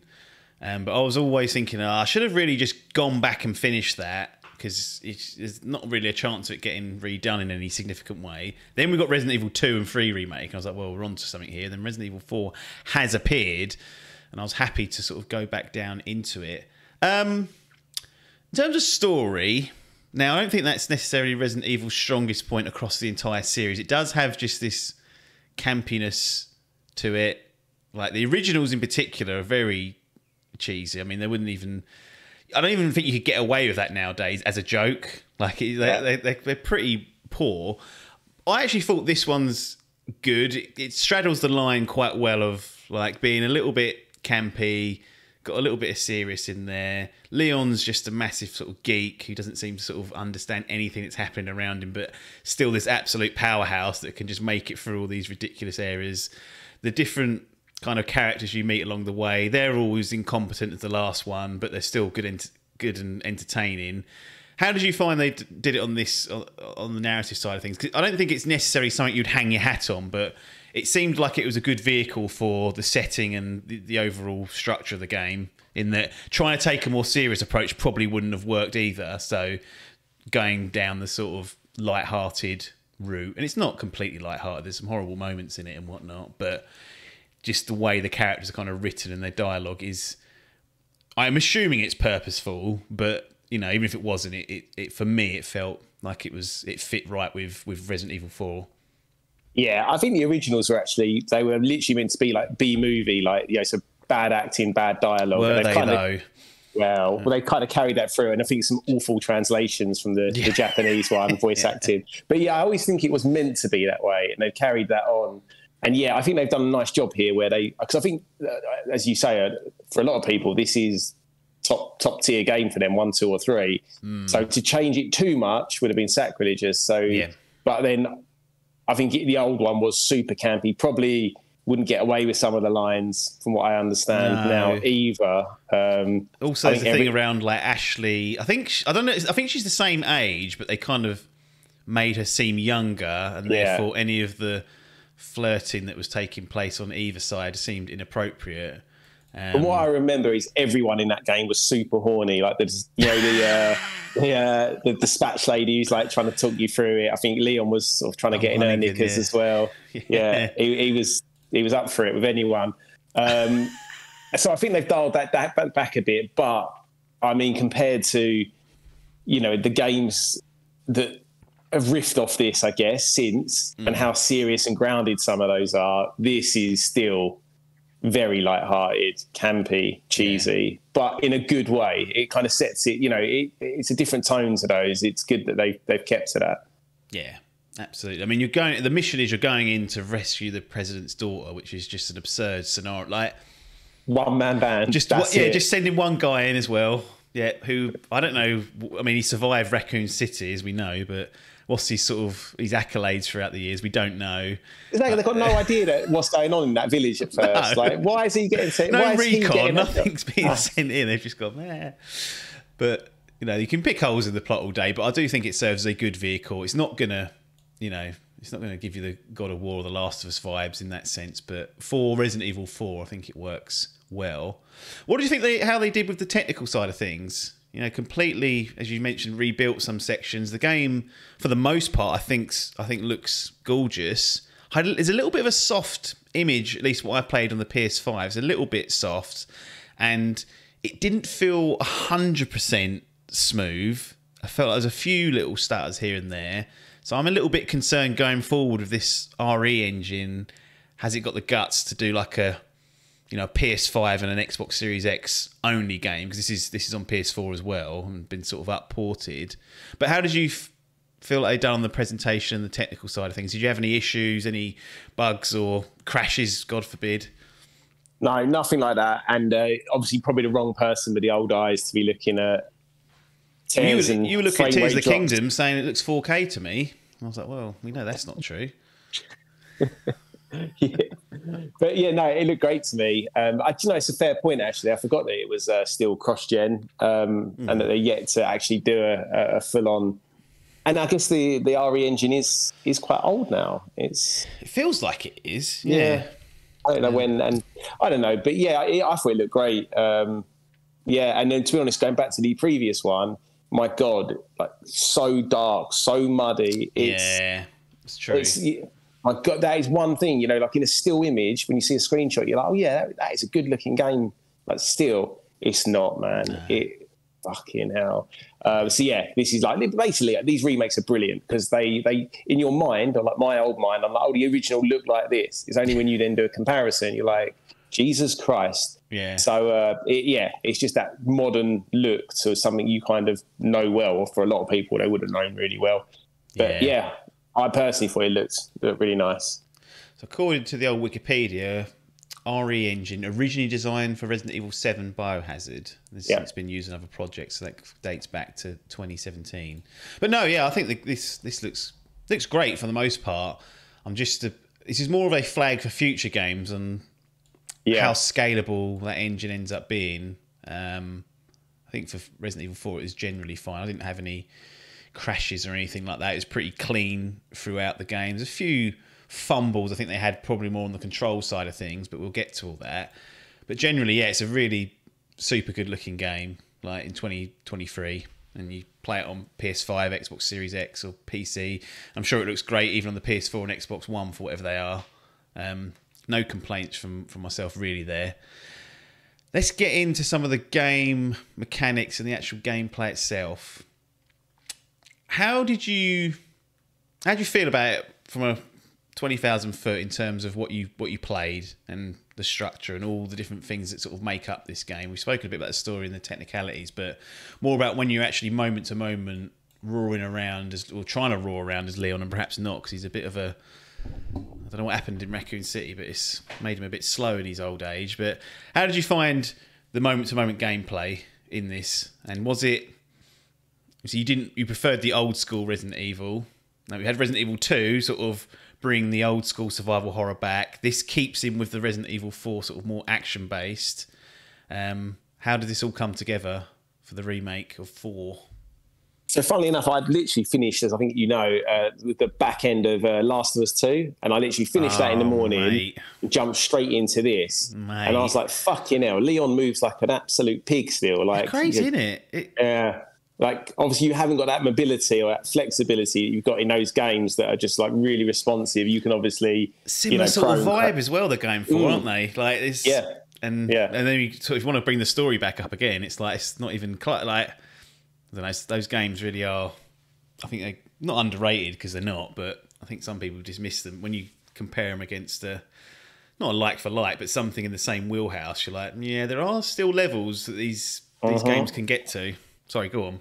No, yes, agreed. So yeah, I came in from that same day, and you know, this game that starts with the opening, it's quite difficult. Like, and because I hadn't played it for a while, I couldn't remember if I needed to trigger something in that opening section to move on, or if it was just survive. So, mate, I died a few times. And I was like, fucking hell, this is hard. Yeah. And I was like, I'm not going to struggle here because it recommends you play it on a harder difficulty if you've played the game before. Yeah. I didn't, and I'm kind of glad I didn't. But anyway, once I found my footing, and I can't remember what I did on the original. I feel like the chapters were much longer, but I might be completely misremembering that. I thought less chapters, but longer. These were broken up into like 45 minutes to maybe an hour and a half as they go on the chapters. I loved it. I literally played one, maybe two a night max. I just had fun. Like, I just thought it was a really overall high level. I enjoyed it. I found myself like laughing, smiling, like for various things, and like because it's not particularly a scary game, but and obviously there's a lot more ammo and resources and ways to gather those than any other Resi before it. But it will put you in scenarios where those resources, your health, the number of enemies, like they will test you, and you will kind of be scrabbling towards the end. And when you come through it, you're like, it's like relief, like you're happy, you're like, oh, yeah, that was good. Yeah. And like some of the things you can do to get through it, like environmental things and whatnot, can be a lot of fun. So the amount of opportunities I missed from just like I don't know, like an oil lamp hanging above like a group, and I'd like shoot them or scramble around, then I'd walk up there and see it and think, oh, for God's sake, I could have just saved so much ammo there. They do offer a lot of flexibility in terms of how you get through it. I found it quite taxing, and that's why I was only really playing one or two chapters a night, because I was kind of like, right, I'm sort of Resident Evil'd out here, not in a bad way. I was just like, this is high pressure when it starts to kick off. And I actually didn't die that many times. Like I thought I would die more. Like that opening sort of onslaught in the village, I didn't die once, which I was surprised at, because I don't think you're supposed to really win that first time round, because you're not really clued in on what's going to happen, and it changes every time. Like, I bet when you play it the second time, it was a completely different. You know, it felt like a different game almost, because all the enemies just sort of scatter and go wherever, depending on where you decide to go. But no, I found it taxing, but in a good way. And I had kind of installed a method of only playing at night and then only ever doing like one or two chapters. I broke the rule once. I think I did 5 in one go, like quite early on. That's because Adkins told me something that happened, and I was wanting to get to that bit, and I was like, you fucking clown, Adkins. Just can't. He was drunk at the time, but just can't keep his spoilers to himself, can he? And it wasn't a big thing anyway. But no, enjoyed it, and for what I was kind of looking for, I was pleased overall. One thing I will say is that I played it really slowly for the way I kind of operate. Like, I started before you and finished after you. Yeah, and you're normally the sort of the bottleneck on these things, sort of slowing things down and blaming cats or whatever you can come up with an excuse for. But I was really slow, and it wasn't because I didn't want to play it, but I wanted this certain environment. And there were a couple of nights where I was like, I don't fancy dealing with these Lost Plagas tonight. I'm not going to play it. I don't know if there's an indictment of the game. I don't think it is. I think it's just showing that it's doing what it's set out to do. But how did you find the flow of it? Was you sort of hooked on it and then just played it through to completion every night you could? Or did you need a bit of a hands off for a little while just to recharge and replenish? No, because I literally I think I only had 1 or 2 nights where I'd done more than one chapter. So it was literally 2 weeks. Yeah. chapter a night or whatever, and I just perfect. I couldn't wait to jump back on, if I'm honest. Sometimes like there were levels where it went on a little bit longer, or I was struggling a bit, died a few times, and I was a bit like, shall I call it? But I was like, no, I feel like I'm getting towards the end here, and I'd always push on to the end of the chapter. But I thought that format just suited me, like the sort of limited time I've got at the moment. Just it worked perfectly, so I was loving it. I loved the structure, and I had no idea what it was going to be like before sort of jumping in. I just thought, let's get this on, and couldn't have been any better. So a lot of the game's focused around on dealing with Ashley. She's sort of around you when things start kicking off and whatnot. There's certain elements where you have to team up with her to, I don't know, make sure a door stays unlocked or a passage or whatever, and you have to be aware that she is part of the game, and it will end the game if she ends up falling and dying. I think for the most part they did a good job with it. But I did have a few issues with the amount of times I accidentally shot her when she was being carried away by enemies, and then she instantly died. Was a sense of frustration for me throughout. It happened. If it happens once, I'm like, okay. If it happens again, I'm like, But it happened probably half a dozen, maybe more times, and I was getting a little bit annoyed with it, to be honest. I just assumed we'd get video game logic where I can hurt her in some way. But no, like one sort of shot of the shotgun or the sniper rifle, if you got that wrong, and that was it. And the annoying, the frustrating thing was that you can't just leave her, because if she gets carried off to a room, it ends the game there. There's like a fail state. I mean, this was probably something that was brought up back in the day, like, oh, it's just a big long escort mission, and it's not. But there's a significant chunk of it where you are dealing with her. How did you find that part of the game? Because it's always been controversial throughout the years, and even in fact, like, we don't really see too many games like that.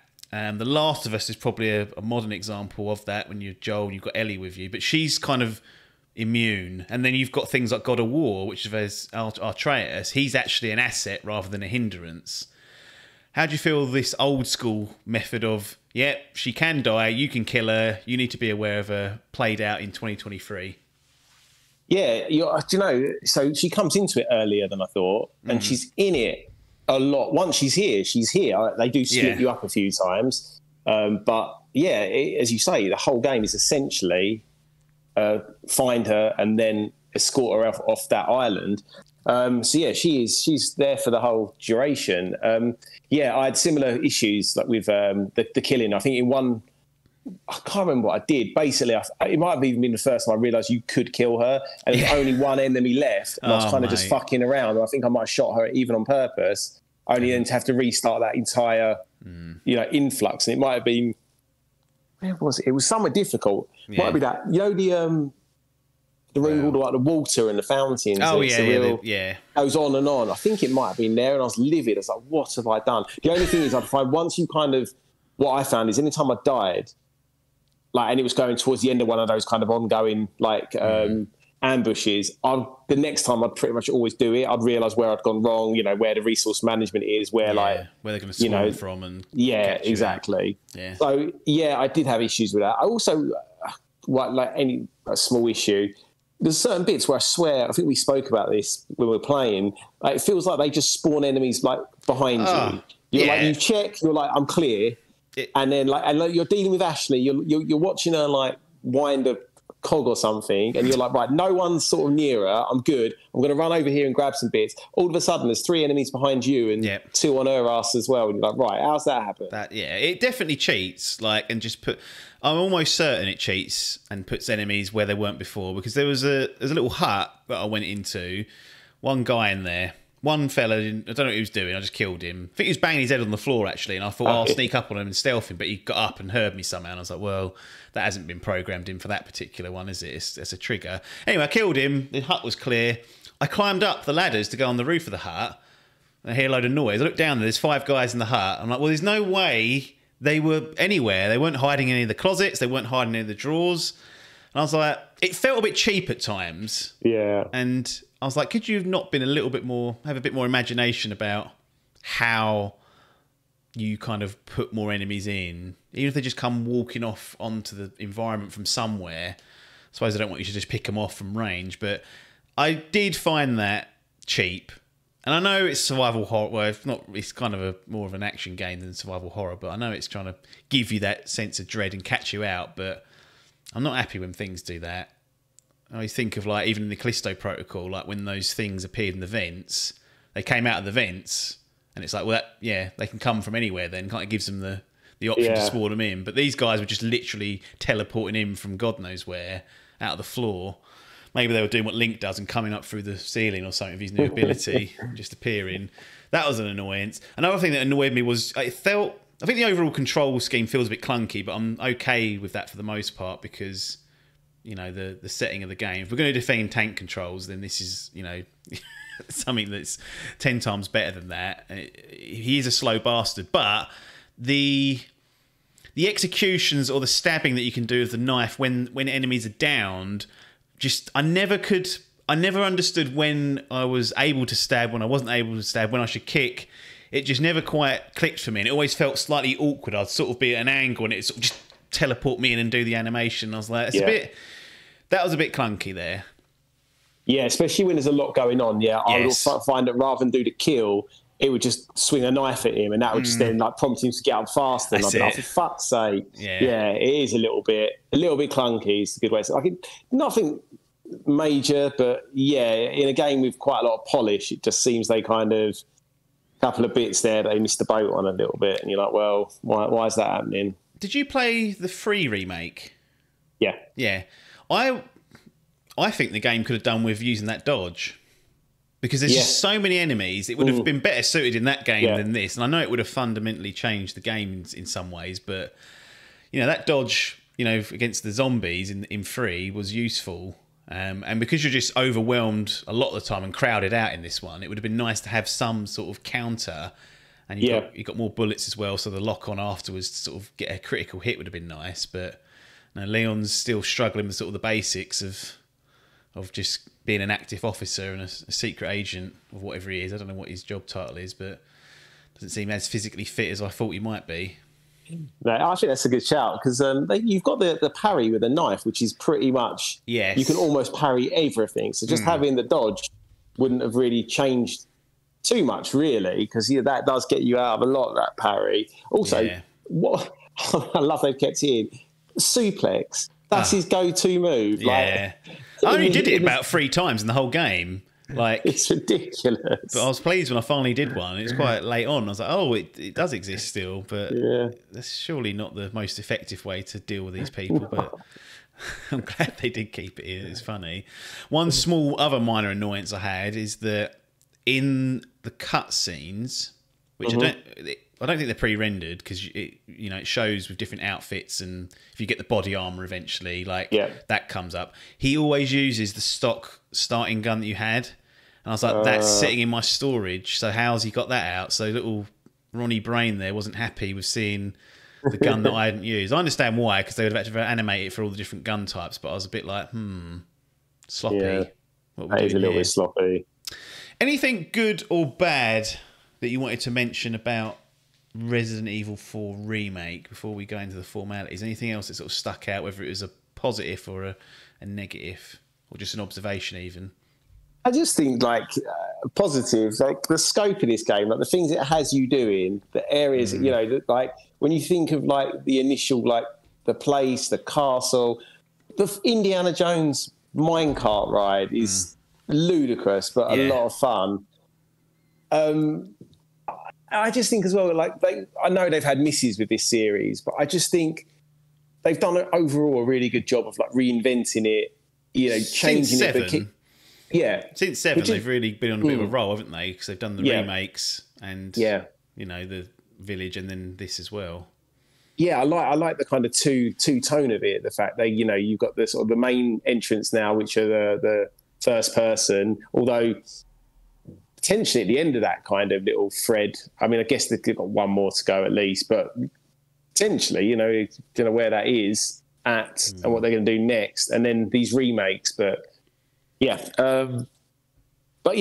loved it. I just think it's a bit like Biohazard 7, where it's like very different, but it is still Resident. Because there's no, considering like 1, 2, and 3, no zombies.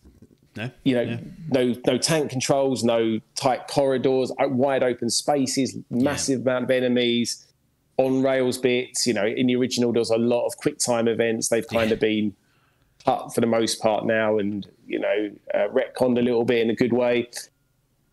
It's just, I can't remember the last time I had this much fun just playing a game, is what I would say. Like, so many like close calls, so many moments, you know, where I was probably not scared, but like, it's hard to like the feeling, like you say, like overwhelmedness of it all. You know, there's that bit where you've got a couple, I don't know what they call it, the berserker type enemies who are chained up. You got two of those fucks and loads of enemies, and they start roaring around. I remember doing that, and I had about 4 handgun bullets left, and I had one of them still charging round, and I think I killed him with 2 bullets to go, and I was just like, like, just moments like that happen quite often, and it was good. It was enjoyed it thoroughly.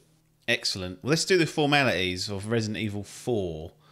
Does it go into the Dimp Digital gaming gallery, or are we going to leave it outside in the cold bins? We've both got a vote on this, so it'll either go in or go out. If one of us puts it in, it'll go in. If one of us puts it out, it'll still go in if the other one does. So from your perspective, I think I know the answer, but for the sake of getting it on the record, so there's no getting out of this in 5 years' time, when everyone takes a shit on the remake and goes, oh, it wasn't that good, was it? And you'll go, oh yeah, it was rubbish. And I go, hang on a minute. Okay, it's in the gallery. So Resident Evil 4, 2023, does it make its way into the gallery for you? Yeah, it does. Get it in there. Makes it in for me as well. A no-brainer in many senses. Now the all-important question, how would you like to display it? You can display it with a nice bronze award in your exhibition, a silver award, a gold award, or the godly platinum award. I give everything a platinum, don't I? It's going to get a gold Resident Evil 4 remake.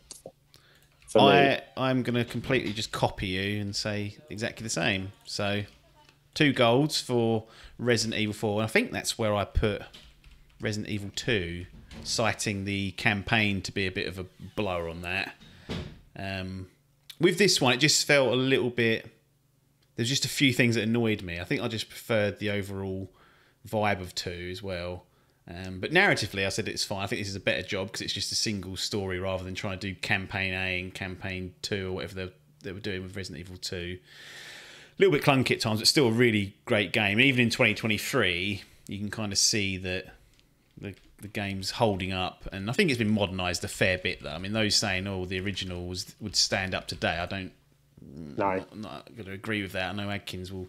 Well, Adkins even said he sort of teleported himself back in time when I'll judge it on what was going on back then. And he can't even remember what happened last week. So how he's managed to come up with that and give it a gold, I don't know. But Resident Evil 4, I think, if for whatever reason you didn't get this and you enjoyed the other remakes, I just don't see how you wouldn't necessarily enjoy this one. Yeah, it's got a bit more action in it, but it's still tense. It's still consistently testing you throughout, and it has all the hallmarks of great modern Resident Evil, in my view.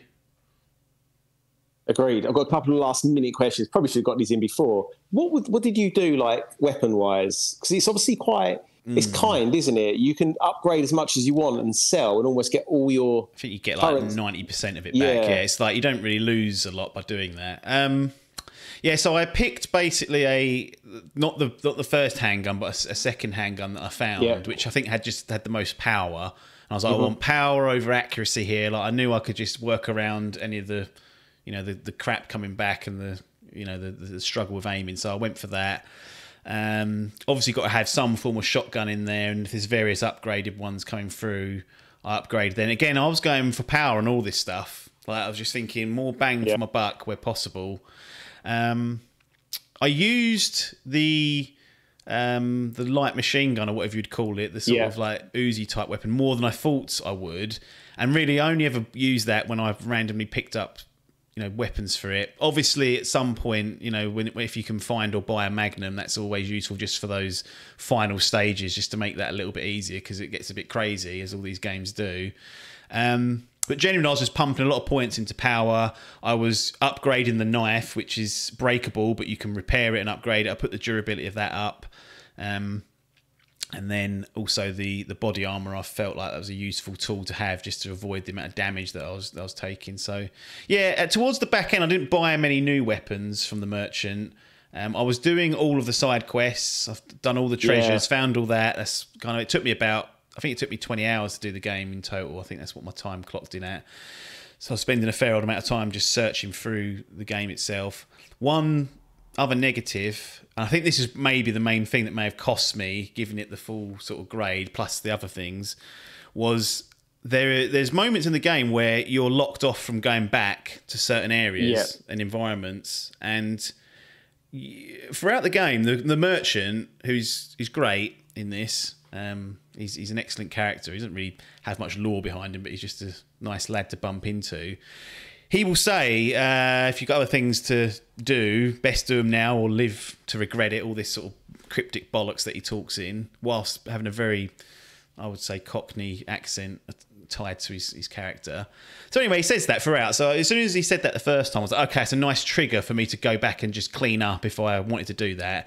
Like, if I've missed the treasure, I've missed something, rather than, the game unlocking a new area, and that's kind of how I played it. Anyway, there's a part of the game where it did that, but you couldn't go back. You couldn't go back to the earlier area of it. And I was a bit like, why are you saying this now? Like, there's a part before it where you can, probably about 15 minutes before. That's sort of like the true no return. And yet he kept his mouth shut there. And so I had to reload an earlier save, probably blew about, I reckon I wasted an hour and a half in total just trying to go back, realising I couldn't, then reloading from 40 minutes ago, then obviously having to go off and do like the side stuff that I thought I was going to go back and do. So that did irritate me, I must say. That's so weird. Especially when they've kind of implemented it as a rule throughout, and then suddenly, you can't do it. And I even looked it up. I was like, maybe I missed the way to go down or get out of this area. And as far as I could tell, you couldn't. So just be warned, if you're looking to do a sort of a first run with all the treasures and the side quests, just clear it up as much as you can before you go. And the merchant will tell you, but there is a point where he wouldn't. So that wasn't an irritant. But anyway, he was asking about weapons. I don't know how I got onto that, but that's where the tangent's gone. No, and then I guess last question from me would just be like, what do you want next out of these remakes? Obviously, you've not played as many as me, but you've obviously pretty well versed on what else there is out there, and obviously you're not going to go back and play those OGs, so anything you'd like to see remade now? It's always going to be Resident Evil OG. I just think, and that surely wouldn't be as expensive as 4. Like, they don't have to. I think they're a bit scared of it being too short or not.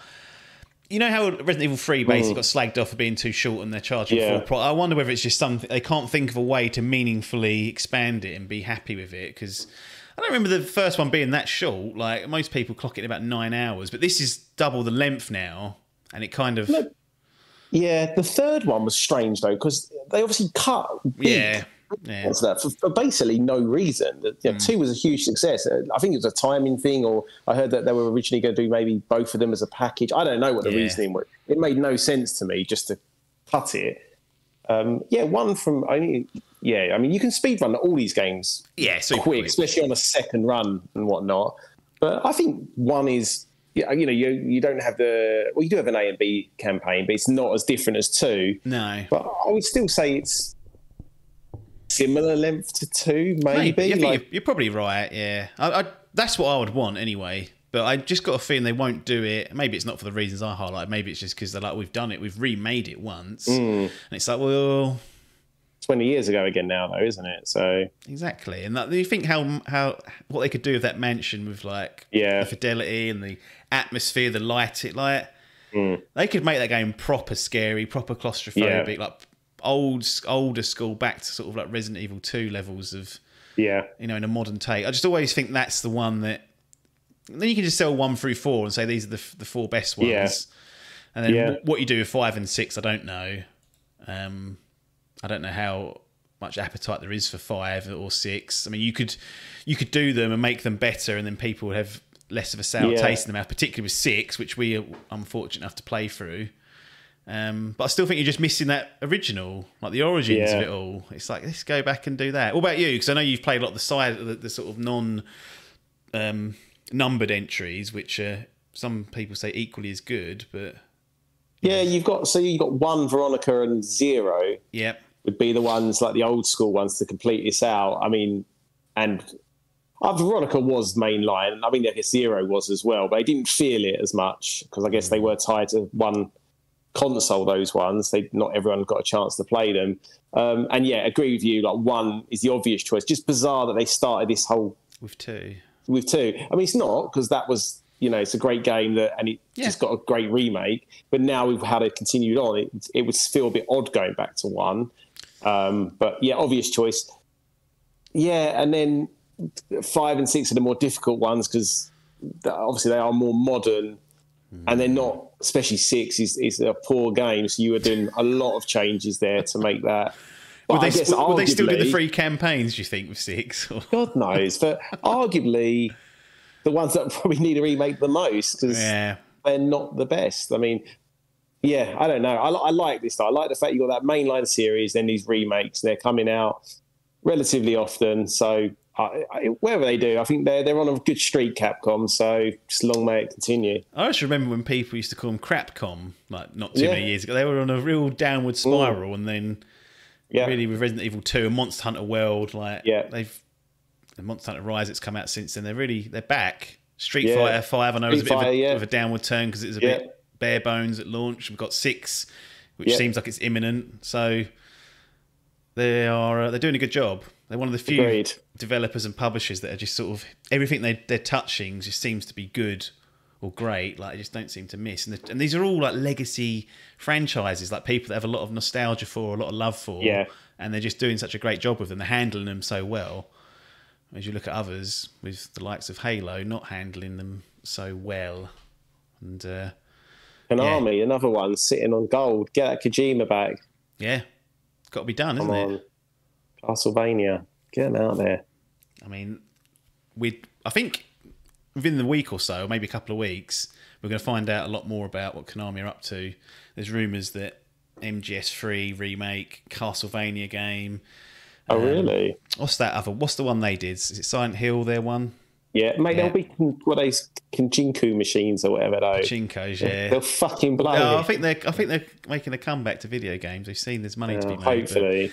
But we'll have to wait and see on those. But yeah, Capcom, the kings of Japan at the moment, they're just doing such a good job with all their stuff. Whilst others do good, bad, bad, good. But we'll see about Resident Evil 4. I think there's... DLC that'll be coming because there was for the original, so we expect to see that. I still haven't played the Resident Evil Village DLC, which I should get to. No, I've not. It's actually third person as well, so it probably won't feel as alien as playing, 4. Can sort of jump back into it, but didn't hear great things about it. But I'll finish it off, get that little story ticked off. But there we go. Any final thoughts on Resident Evil, Capcom, or any remakes? No, that's it for me. Excellent. So Resident Evil 4 2023 earns itself a nice gold rating from both myself and Mr. Pac-Man Adcock. You can find us on your favourite podcast app, on YouTube, Facebook pages lurking. There's a Twitter page, Instagram. Not really much going on. It's just posting when these episodes go live. But Idle Game Chat is usually available weekly unless there's a bank holiday for us to put our feet up. Anyway, nothing more for us to say here other than thanks for your time. And ta-da.